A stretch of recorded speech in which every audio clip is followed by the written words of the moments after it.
Welcome to Guitar Builders Basics video podcast, episode 42.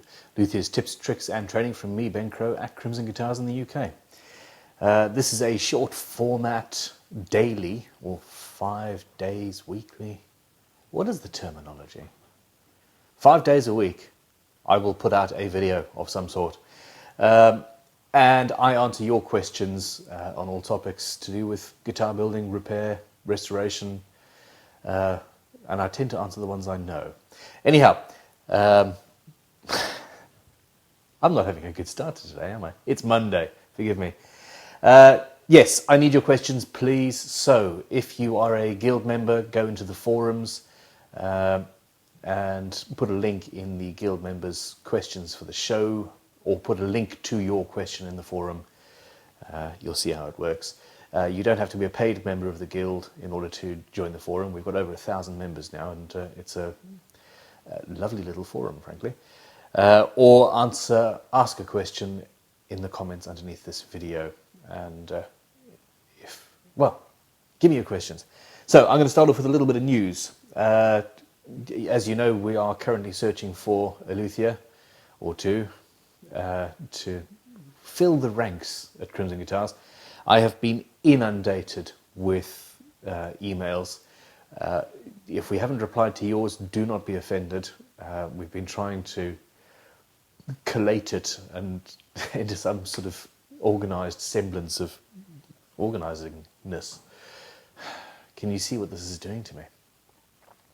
And we're going through everything, and we're going to judge everybody on their merits. But the video is still up. I have not filled the place. I am very tempted to take the original video down asking for staff, because we've simply got so many applicants now, and a lot of them are very, very skilled. Anyhow, so that is coming on. In the short term, until we've brought our staffing levels up to where it needs to be, there are some things that aren't in the shop. We've removed a couple of the templates, and we're not doing timber supplies or even custom necks or bodies. I think I might change the custom necks or bodies to a pre-order status, but it depends how this next week goes, basically. Anyhow, today's question. This is from Jack Riffs on YouTube, and he says, "Is there any reason I should not permanently shim the heel of my bolt-on neck?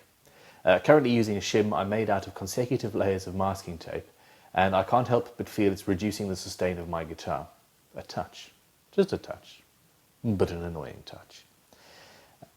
I would suggest that it's a little bit more than a touch, quite frankly. The whole point of a neck pocket is that it is in contact with the neck as much as is humanly possible. And that really makes a huge difference to the sustain and the tone that you are able to get from your guitar. Here's a divergent little trick.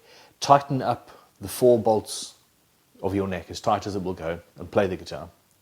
And then loosen them all 4 a half a turn, and then play it and listen to the difference in tone. Really tight and then slightly looser somehow gives you a better tone, which is strange, but it works. Anyhow, so masking tape, no, that's nasty. For one, it's probably not angled. It's probably not an angled shim. It's going to be a square of masking tape. So part of it, there's going to be a triangle where there's no contact between the bottom of your neck and the bottom of the neck pocket. And to be honest, making an angled shim, it's not rocket science. It's a very, very basic repair. Get yourself a little bit of wood of some sort. It almost doesn't really matter what wood it is. If your body is a Strat type thing, it's going to be poplar or basswood or any number of cheap and easy to find generic tone woods, and find something similar. So even a bit of pine would do perfectly well. Or if you want, you could find a little piece of maple. Now, to make a shim, that fits inside your neck pocket. It's relatively simple and straightforward. However, it is even easier if you glue the shim onto the back of your neck pocket. Let's find this. Here we go. So we've got this beastie that I drew on the other day. I am going to be putting a veneer on this headstock, by the way. There were several of you were horrified.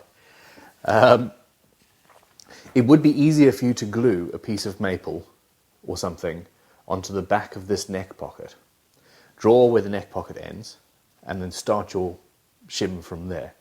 And then what you can do is, once it's glued in, and glue it in after you've roughly cut an angle, then you can put the neck in your body, see how it works, take it out, and very easily, with a file or a rasp, change the shape of your shim. And because it's glued to the neck, it becomes integral and there is no tone loss. But in the end, it's all about ease of adjustment. You can put the neck in a vise or clamp it down to a bench and rasp away, and it's easy. To mess around with a little shim, it's probably going to be 2 millimeters high at one end, taper into nothingness. To do that when it's just a fiddly little piece is a little bit fiddly. So the way I would do it, if I had to, would be to glue the shim onto the neck and shape it while it's glued on the neck, and then adjust and go from there. And that is that. There will no doubt be more news during tomorrow's podcast. In fact, do I even know what tomorrow's podcast is going to be about? Let me have a look. I don't. I've run out of scripts. So, thank you very, very much for watching. And if you're one of the many, many people that have sent me their CVs and photos of their work, thank you very much for that. We will be replying to as many of you as humanly possible in the very soon. Don't forget to subscribe to the YouTube channel. And if you would like to support us financially, go and join the Guild. For a small monthly membership fee, you get access to, I think it's up to 50 videos at the moment following the Clarity build as it comes together. And there is going to be a guitar building course, a full-on e-course coming soon, when I have the time to finish the thing. Thank you very much. Have an awesome day. I will see you tomorrow.